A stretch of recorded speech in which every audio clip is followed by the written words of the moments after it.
The Last of Us, the real-life author behind the fiction.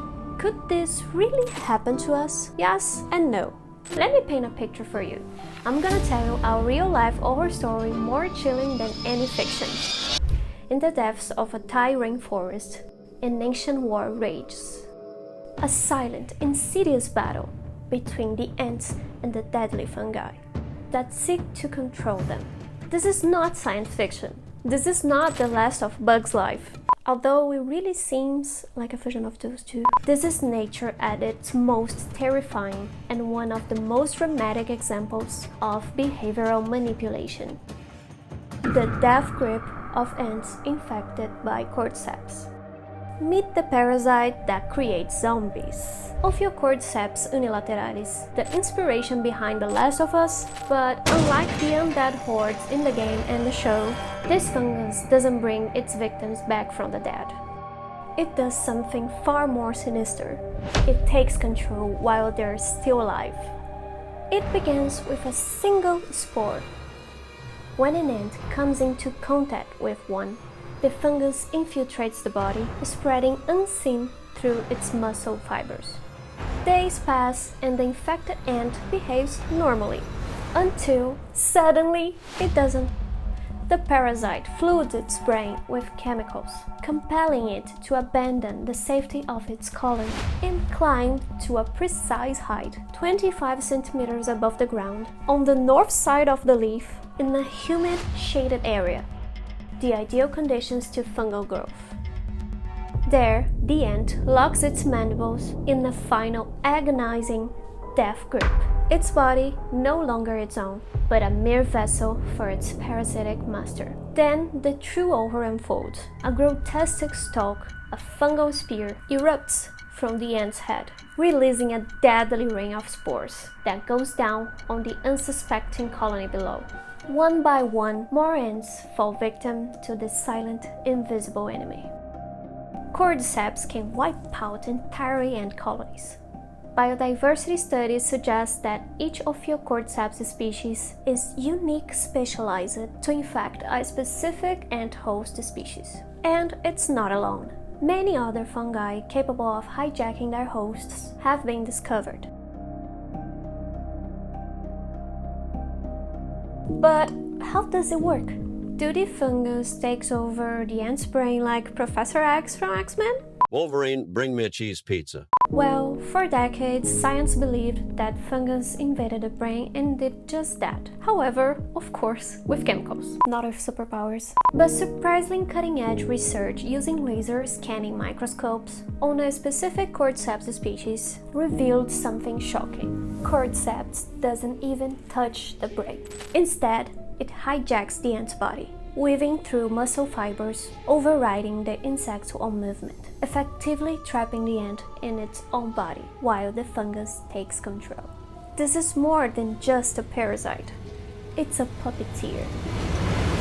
Of course, this specific method might be unique to only one of many species within the Cordyceps genus. It's entirely possible, even probable, that other species employ different, equally horrifying approaches to reach the same ultimate goal: reproduction and propagation. Now you're probably thinking, whatever, I don't care, as long as it can infect humans.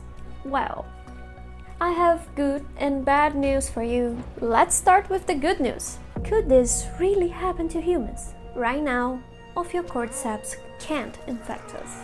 But here's the bad news. Other mind-controlling parasites can. Take Toxoplasma gondii as an example, a protozoan found in cat feces. It doesn't create zombies, of course, but it does manipulate behavior. We learn at school that Toxoplasma is dangerous to pregnant women, and it is, but otherwise it's harmless. However, is it really harmless? Let me tell you a story. Toxoplasma infects mice. This parasite has the power to make mice lose their fear of cats, making them easy prey, perfect for the parasite, which can only reproduce inside feline hosts. In this case, the cats, their primary hosts. So the main goal here to Toxoplasma is to make it into a cat's body. Simple. Disturbingly, Toxoplasma infects nearly A third of humans. But why, you might be asking yourself? Yeah, I know that we can be eaten by our adorable cats, although they despise us so hard sometimes. But we are not their prey. However, 2 million years ago, humans could be prey of some big felines. We are not the primary host for Toxoplasma, but we could be eaten by one, the leopards. A research investigated how the parasite Toxoplasma gondii affects the behavior of chimpanzees, particularly their response to predator cues. They found that infected chimpanzees exhibit a diminished aversion to the scent of leopard urine, their natural predator, compared to uninfected individuals. These behavioral changes mirrors observations in mice, where Toxoplasma infection reduces the fear responses to feline predators, potentially facilitating the parasite's transmissions to its primary hosts. These findings suggest that Toxoplasma may have evolved to manipulate host behavior to increase the likelihood of predation by specific feline species, thereby completing its life circle. So, nowadays, it's possible that the parasite behavior in humans is an ancestral legacy of our evolutionary past, when early hominins were preyed upon by large felines, as well as leopards. But then, what exactly Toxoplasma is messing with inside our bodies? Some studies suggest that it may subtly influence human behavior, slowing reaction times or even increasing the risk of schizophrenia. Infected man individuals have also been found to rate the smell of cat urine as more pleasant, just as infected mice do. And curiously, women didn't feel the same. Could parasites shape the human evolution? Could they make us reckless, alter our fears, or even lead us to danger? Could this be the answer why some men are so much more reckless than women? Just kidding, but it's very curious. But back on track on fungus. Fungi are far more than just parasites. They decompose organic matter, create soil, and produce essential medicine like penicillin. They flavor our food, ferment our beer, and enrich our forests. But they also wield a terrifying power, the ability to control life itself.